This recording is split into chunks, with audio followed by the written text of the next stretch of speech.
Both Presidents Kennedy and Reagan, adamant Cold Warriors both, none would be accused of being friends to the Russians, always maintained open communication with the leaders of Russia to avoid escalation into nuclear conflict.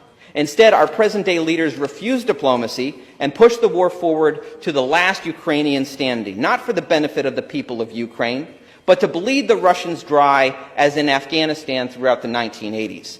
This posture isn't for the Ukrainian people. This isn't for the American people. This is for the empire that now stands in the place of our once proud republic on a mountain of corpses to maintain global hegemony. That's why in 2014, then Vice President Joe Biden oversaw the overthrow of the democratically elected president of Ukraine, Viktor Yanukovych. His crime was not signing a trade deal with the European Union. In actuality, he wanted to sign 2 trade deals with both Russia and the West. But when the EU agreement suddenly prohibited any economic agreement with Russia, Yanukovych says he felt like a bride who showed up for a wedding only to discover a never-before-discussed prenuptial agreement, and he just wasn't in the mood anymore. For that, he was regime changed. And if you doubt Washington, D.C. had anything to do with it, I have a bridge to sell you in Libya.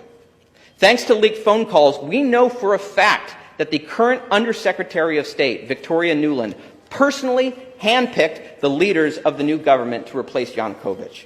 You can hear the phone call in her own voice as she speaks with the U.S. ambassador to Ukraine about who is in and who is out in the new Ukrainian regime to make the whole thing stick.